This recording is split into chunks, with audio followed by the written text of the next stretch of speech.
மாநகராட்சிக்கு சொந்தமான வாகனங்களும் தீப்பற்றி இதில் எரிந்து வருகின்றன. காட்சிகளை பார்க்கிறோம். வானுயர கரும்புகை எழுந்திருக்கிறது. தீ விபத்தால் அந்த பகுதி முழுவதும் பெரும் புகை மண்டலமாக காட்சியளிக்கிறது. 2 தீயணைப்பு வாகனங்கள் மூலம் தீயை கட்டுப்படுத்தும் பணி நடந்து கொண்டிருக்கிறது. சென்னை பள்ளிக்கரணையில் காவல்துறையால் பறிமுதல் செய்யப்பட்ட வாகனங்கள் நிறுத்தும் இடத்தில் தீ விபத்து ஏற்பட்டிருக்கிறது. மாநகராட்சிக்கு சொந்தமான வாகனங்களும் தீப்பற்றி எரிந்து வருகின்றன. காட்சிகளை பார்க்கிறோம். தீ விபத்தால் அந்த பகுதி முழுவதும் பெரும் புகை மண்டலமாக காட்சியளிக்கிறது.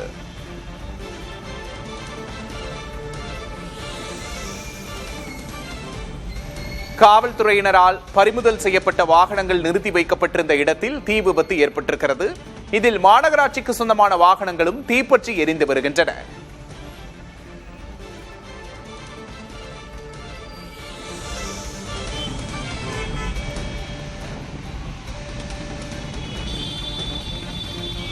கூடுதல் தகவல்களை செய்தியாளர் வினீஷிடம் கேட்டு பெறலாம். வினீஷ், தீ விபத்துக்கு என்ன காரணம்? தற்போது என்ன நிலைமை?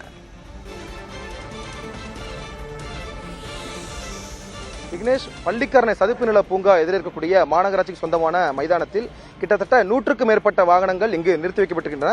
போக்குவரத்து விதிகளை மீறக்கூடிய வாகனங்கள், சென்னை மாநகராட்சிக்கு இடையூறாக சாலைகளில் நிறுத்தக்கூடிய வாகனங்கள் அனைத்துமே ஆங்காங்கே பல இடங்களில் மைதானங்களில் நிறுத்தி வைக்கப்படுகின்றன. காலங்காலமாக தற்பொழுது பள்ளிக்கரணை பகுதியில் நிறுத்தி வைக்கப்படக்கூடிய வாகனங்களில் இருந்தான் தற்பொழுது இந்த தீ விபத்து ஏற்பட்டிருக்கிறது. ஒட்டுமொத்தமாக 2 சக்கர மற்றும் 4 சக்கர வாகனங்கள் என லாரிகள் உட்பட சென்னை மாநகராட்சி சொந்தமான வாகனங்கள் என 100க்கும் மேற்பட்ட வாகனங்கள் இங்கு நிறுத்தி வைக்கப்பட்டிருக்கின்றன. பொறுத்தவரை தற்போது வரை அதிகாரப்பூர்வமாக அதிகாரிகள் தெரிவிக்கவில்லை.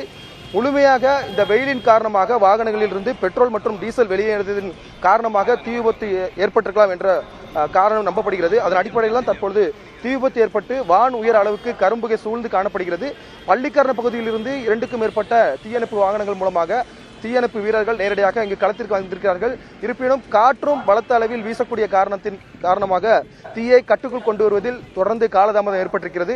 தீ விபத்துக்கான காரணத்தை பொறுத்தவரை பெட்ரோல் மற்றும் டீசல் அந்த வாகனங்கள் நிறுத்தி வைக்கப்பட்ட வாகனங்கள் வெளியேறியதா அல்லது வேறு ஏதேனும் காரணங்களா அல்லது குப்பையில் இருந்து ஏதாவது தீ விபத்து ஏற்பட்டிருக்கிறதா என்பதையெல்லாம் காரணமாக தீயணைப்பு துறையினர் நேரடியாக ஒருபுறம் ஆய்வு மேற்கொண்டு வருகிறார்கள். தற்பொழுது முழுமையான அளவிற்கு தீயை கட்டுக்குள் கொண்டு வரக்கூடிய முயற்சியில் தீயணைப்பு வீரர்கள் தொடர்ந்து ஈடுபட்டு வருகிறார்கள். இந்த சாலை வழியாக செல்லக்கூடிய பெரும்பாலான வாகன ஓட்டிகள் தீ விபத்தை கண்டிருந்த உடனேயே இங்கு வாகனங்களை நிறுத்தி போக்குவரத்துக்கு இடையூறாக ஆங்காங்கே வாகனங்கள் நிறுத்துகிறார்கள்.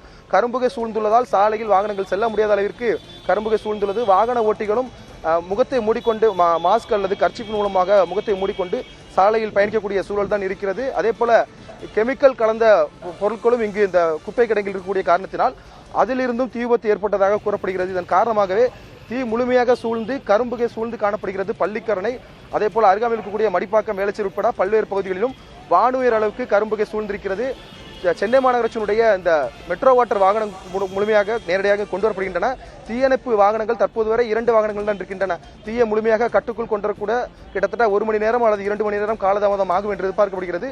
தீ விபத்துக்கான காரணத்தை ஒருபுறம் போலீசார் ஆய்வு மேற்கொண்டிருந்தாலும் தற்போது தீயை கட்டுக்குள் கொண்டு வரக்கூடிய முயற்சியில் தீயணைப்பு வீரர்கள் முழுமையாக ஈடுபட்டு வருகிறார்கள். 100க்கும் மேற்பட்ட வாகனங்கள் முழுமையாக எரிந்து சாம்பலாக இருக்கின்றன. வானுயர் அளவுக்கு கரும்புகை சூழ்ந்து காணப்படுகிறது பள்ளிக்கரணை பகுதியில்.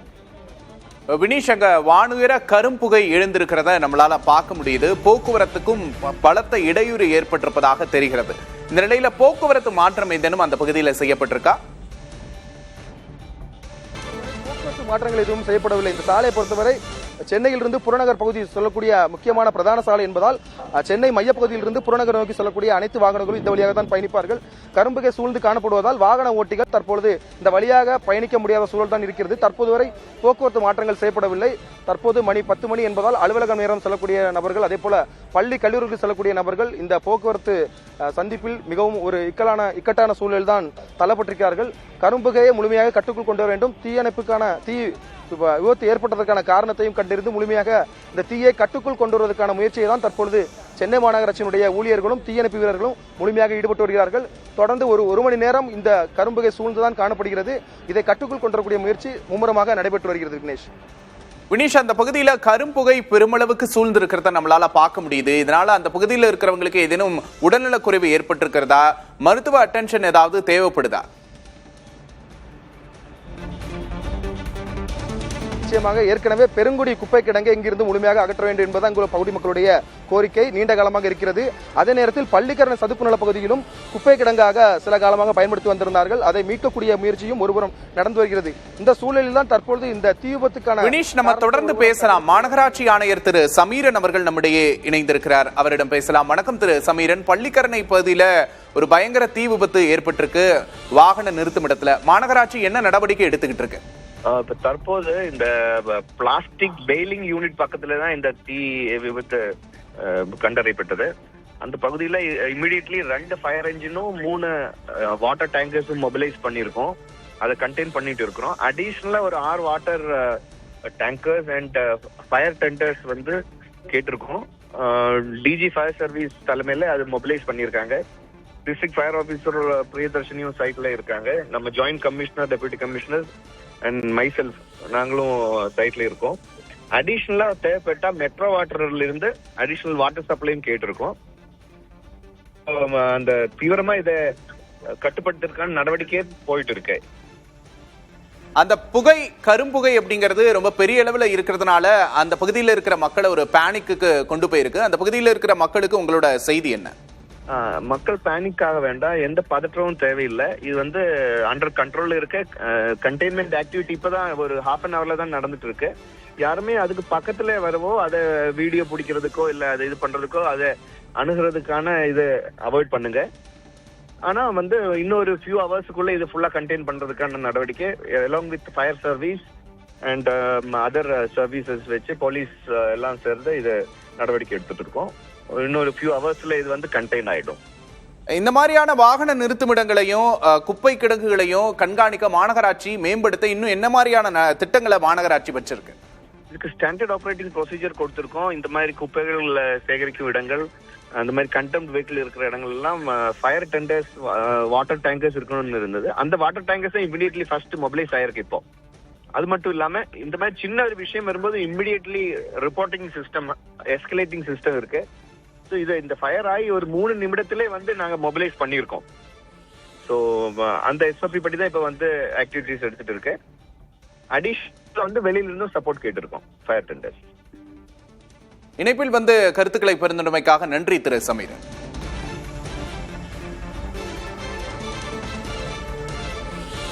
சென்னையில் பெரும் தீ விபத்து ஏற்பட்டிருக்கிறது. மாநகராட்சி ஆணையர் பேசியதை கேட்டோம். தொடர்ந்து தீயை அணைக்க நடவடிக்கைகள் எடுக்கப்பட்டு வருவதாகவும் இதுபோன்ற இடங்களில் கண்காணிப்பை மேலும் தீவிரப்படுத்த உத்தரவிட்டிருப்பதாகவும் தெரிவித்தார்.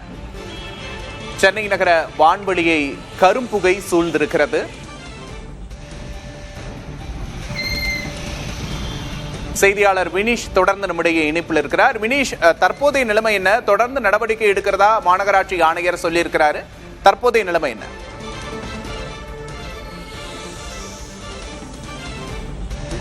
ஒரு 5 நிமிடத்திற்கு மேலாக இந்த சூழல் மாறி இருக்கிறது. கரும்புகை வெளியேறக்கூடிய சூழல் தற்பொழுது குறைந்திருக்கிறது. இருப்பினும் அந்த தீயை கட்டுப்படுத்தக்கூடிய பணியில மாநகராட்சி ஊழியர்கள் நேரடியாக களத்திற்கு வந்திருக்கிறார்கள். மாநகராட்சியினுடைய ஆணையரும் அதே போல இணை ஆணையர்கள், தீயணைப்புத் துறையினுடைய அதிகாரிகளும் நேரடியாக களத்திற்கு வந்திருக்கிறார்கள். முழுமையாக முதலில் எந்த வாகனத்தில் இருந்து தீ விபத்து ஏற்பட்டது என்பதை கண்டிருந்து முதலில் அதை அணைத்து விட்டார்கள். அதற்கு பிறகு காற்றின் காரணமாக தீ ஒருபுறம் அதிக அளவில் வெளியேற தொடங்கியதன் காரணமாக அருகாமையில் இருக்கக்கூடிய அனைத்து வாகனங்களிலுமே அந்த பெட்ரோல் டீசல் இருக்கக்கூடிய டேங்க் பகுதியிலாக தீ விபத்து நேரடியாக அந்த வாகனத்தில் பற்ற தொடங்கியது. அடுத்தடுத்து தான் அனைத்து வாகனங்களிலும் தீ சூழ தொடங்கியிருக்கிறது. அந்த தீயை முதலில் கட்டுக்குள் கொண்டு வர வேண்டும், அதற்கு பிறகு வெளியேறக்கூடிய கரும்புகையை கட்டுக்குள் கொண்டு வர என்பதுதான் தீயணைப்புத்துறை அதிகாரிகளுடைய நடவடிக்கையாக இருக்கிறது. தற்போதைய சூழல்ல இங்கு இந்த சாலையில் பயணிக்கக்கூடிய வாகனங்களுக்கு ஒரு அச்சம் நிலவே ஏற்படுகிறது. தீயணைப்பு வாகனங்களை பொறுத்தவரை ஏற்கனவே 2 வாகனங்கள் வந்தாலும் தற்பொழுது கூடுதலாக வாகனங்கள் கொண்டு வரப்பட்டிருக்கின்றன. அதே போல மெட்ரோ வாட்டர் நிர்வாகத்திடமிருந்து 3க்கும் மேற்பட்ட தண்ணீர் லாரிகள் நேரடியாக கொண்டு வரப்பட்டு கரும்புகையை கட்டுப்படுத்தக்கூடிய நடவடிக்கையில தீயணைப்புத்துறையும் அதே போல சென்னை மாநகராட்சி, சென்னை மெட்ரோ வாட்டர் நிர்வாகமும் தொடர்ந்து ஈடுபட்டு வருகிறார்கள். சாலையில் பயணிக்கக்கூடிய வாகனங்களை பொறுத்தவரை முழுமையாக இருள் சூழ்ந்து அந்த சாலை காணப்படுவதால் மேடவாக்கத்தில் இருந்து பள்ளிக்கரணை செல்லக்கூடிய சாலை, மடிப்பக்கத்தில் இருந்து வேளச்சேரி செல்லக்கூடிய சாலை அனைத்துமே இருள் சூழ்ந்து காணப்படுகிறது, கரும்புகை சூழ்ந்து காணப்படுகிறது. ஒரு நச்சுவாயு வெளியேறி வாகனங்களில் பயணிக்க முடியாத சூழல் இருப்பதால் முழுமையாக வாகனங்களை ஆங்காங்கே நிறுத்திவிட்டு இந்த தீ விபத்துக்கான காரணங்களை நேரடியாக அந்த சம்பவ இடத்திலிருந்து வாகன ஓட்டிகள் பார்வையிட்டு வருகிறார்கள். அவர்களையும் போக்குவரத்து போலீசார் இங்கிருந்து கலைந்து செல்லும்படி ஒலிபெருக்கின் வாயிலாக அப்புறப்படுத்தி வருகிறார்கள். இதற்கு இந்த தீ விபத்து ஏற்பட்டதற்கு பக்கத்திலேயே ஒரு குடிநீர் வாரியத்துடைய டேங்கர் இருக்கிறது. அங்கிருந்து நேரடியாக பைப்லைன் மூலமாக தண்ணீர்கள் கொண்டு வரப்படுகின்றன. அதே போல சதுப்பு நில பூங்காவிற்கு உள்ளே இருக்கக்கூடிய இடத்திலிருந்தும் டேங்கர் மூலமாக நேரடியாக தண்ணீர் லாரிகள் கொண்டு வரப்பட்டு அந்த தீயை கட்டுக்குள் கொண்டு வரக்கூடிய நடவடிக்கை ஏற்பட்டிருக்கிறது. இருசக்கர வாகனங்களும் 4 சக்கர வாகனங்களும் முழுமையாக எரிந்து இருக்கக்கூடிய காட்சிகளை நாம் பார்க்கிறோம். முழுமையாக வாகனங்கள் இருக்கக்கூடிய அனைத்து பொருட்களும் எரிந்து விட்டன. அந்த இரும்பு பாடிகள் மட்டுமே நேரடியாக தீயினால் முழுமையாக எரிந்திருக்கக்கூடிய காட்சிகள் காணப்படுகிறது. ஒட்டுமொத்தமாக அனைத்து தீயணைப்பு வீரர்களும் களத்திற்கு வந்து 100க்கும் மேற்பட்ட தீயணைப்பு வீரர்கள் இங்கு இந்த தீயை அணைக்கக்கூடிய பணியில மும்முரமாக ஈடுபட்டு வருகிறார்கள். சம்பவ இடத்திலே ஏற்கனவே இந்த வாகனங்களை இங்கிருந்து ஏலம் வாயிலாக விட வேண்டும் என்று ஏற்கனவே பல்வேறு வாகன ஓட்டிகளும் கோரிக்கை விடுத்திருந்தார்கள். ஆனால் தேர்தல் பணிகளின் காரணமாக வாகனங்களை ஏலம் விடுவதில் சிக்கல் ஏற்பட்டது. தற்பொழுது இந்த வாகனங்களுடைய உரிமையாளர்கள் நேரடியாக இங்கு வர தொடங்கியிருக்கிறார்கள். பள்ளிக்கரணையில் ஏற்கனவே தங்களுடைய வாகனங்கள் நிறுத்தியிருந்தார்கள் என்ற தகவலின் அடிப்படையில் அவர்களும் இங்கு வர தொடங்கியிருக்கிறார்கள். தீ விபத்துக்கான காரணங்களை ஒருபுறம் கண்டறிய முற்பட்டாலும் தற்பொழுது இருக்கக்கூடிய முதற்கட்ட நடவடிக்கையாக தீ விபத்தை கட்டுக்குள் கொண்டு வர வேண்டும், கரும்புகையை கட்டுக்குள் கொண்டு வர வேண்டும் என்பதுதான் தீயணைப்புத்துறையினுடைய நடவடிக்கையாக இருக்கிறது. தீயை முழுமையாக அணைத்து விட்டார்கள். தற்போது அந்த கரும்புகை மட்டுமே வாகனங்களில் இருந்து வெளியேறி வருகிறது. வினீஷ், இங்க மட்டுமில்ல பல இடங்கள்லயும் காவல்துறையால பறிமுதல் செய்யப்படுற இது போன்ற வாகனங்களை மலை போல ஒரு இடத்துல கூத்து வைக்கிற காட்சிகளை நம்ம பார்த்திருக்கிறோம். இந்த இடத்துல இந்த வாகன நிறுத்துமிடம் அப்படிங்கிறது எவ்வளவு நாட்களா செயல்படுது? இதை ஏன் பராமரிக்கல?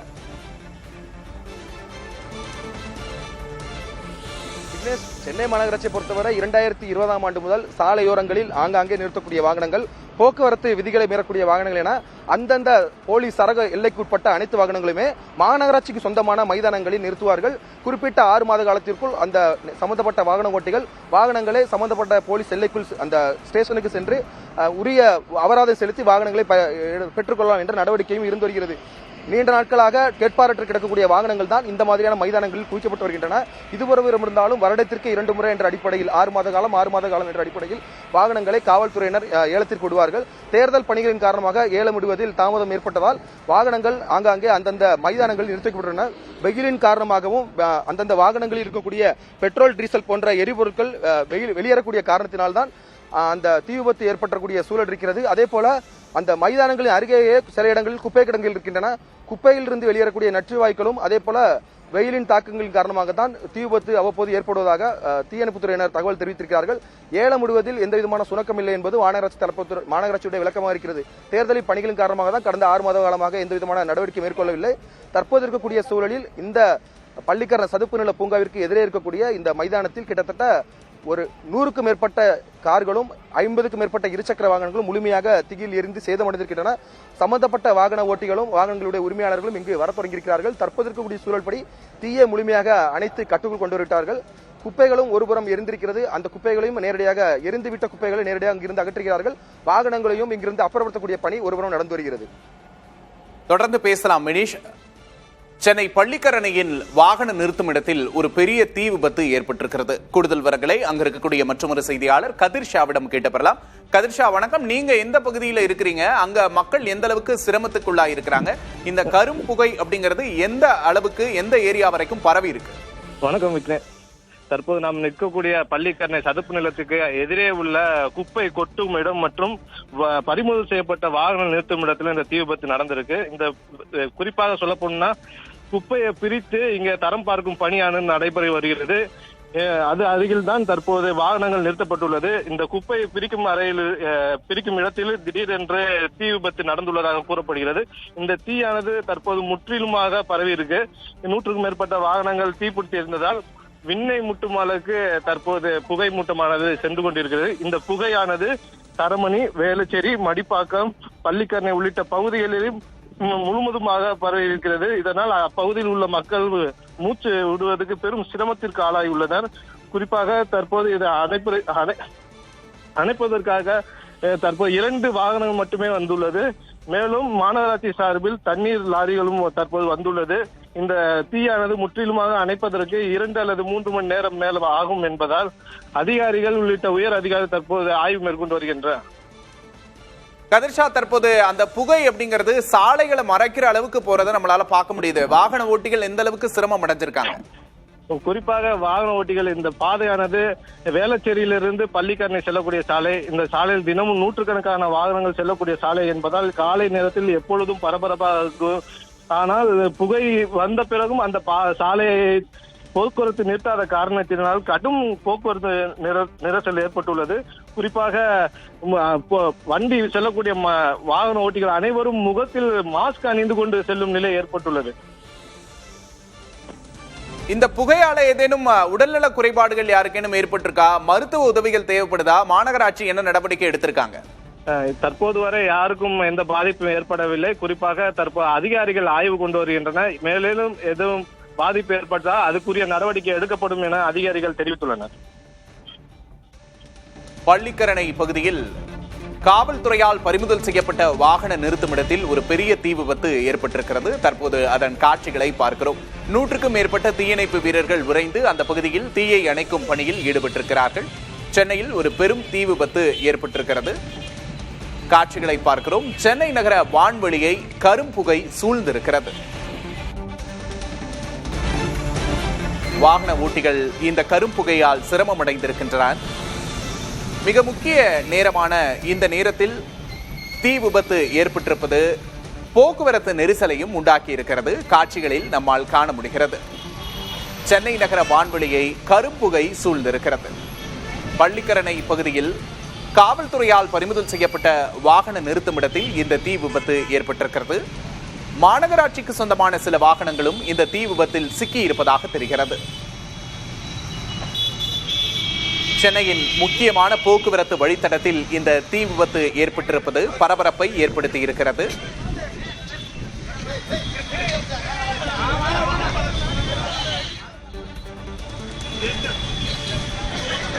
சென்னை நகர வான்வெளியை கருப்புகை சூழ்ந்திருக்கிறது.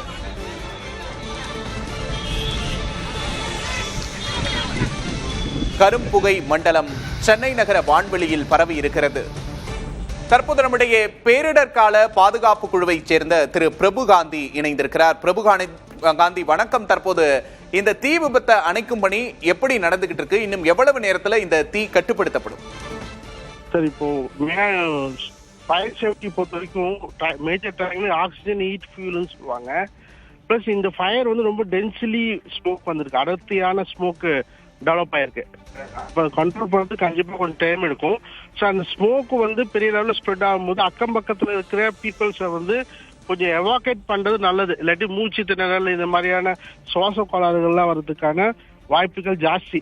ஸோ அந்த ஏரியா பக்கத்தில் இருக்க அந்த வார்டை வந்து கொஞ்சம் ஐசோலேட் பண்ணி அங்கே இருக்க பீப்புளை கொஞ்சம் எங்கே ஆக்சிஜன்ஸ் அதிகமாக சப்ளை இருக்குமோ கொஞ்சம் இந்த வயசானவங்க கொஞ்சம் உடம்பு சரியாமல் இருக்கவங்களாம் கொஞ்சம் எவாக்கேட் பண்ணி கொஞ்சம் சேஃபான இடத்துக்கு வைக்கிறது ரொம்ப ரொம்ப நல்லதுங்க. இதுதான் வந்து மேஜர் திங். இன்னொரு பாயிண்ட் வந்து இது மாதிரி விஷயங்கள் நடக்கிறச்ச எமர்ஜென்சி எவாக்குவேஷன் பிளான்னு ஒன்று சொல்லுவாங்க. ஸோ அதெல்லாம் வந்து எல்லா இந்த மாதிரி சென்னை கார்பரேஷனுக்கு எல்லா வார்ட்லையும் மாக் ட்ரில் மாதிரி கொஞ்சம் பண்ணால் பீப்புள் வந்து இந்த மாதிரியான ப்ராப்ளத்தை எப்படி ஹேண்டில் பண்ணலான்றது ஒரு எக்ஸ்பீரியன்சஸ் இருக்கும்.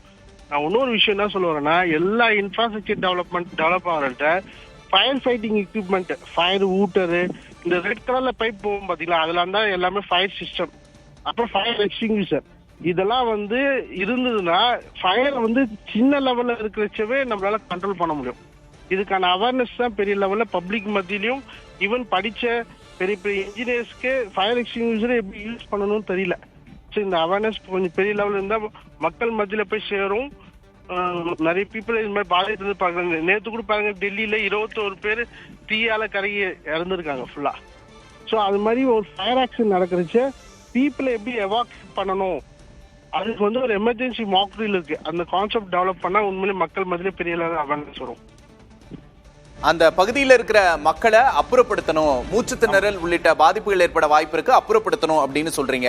இந்த தீ விபத்துக்கு நிறைய வாகனங்கள் ஒரே இடத்துல நிப்பாட்டி வைக்கப்பட்டிருக்கிறதும் ஒரு காரணம் அப்படின்னு சொல்றாங்க. இந்த மாதிரியான வாகனங்களை ஒரே இடத்துல வெட்ட வெளியில வச்சிருக்கிறது அப்படிங்கிறது சேஃபான ஒண்ணா? இதை எப்படி கையாளணும்? இல்லை சார், அன்சேஃப் தான் சார்.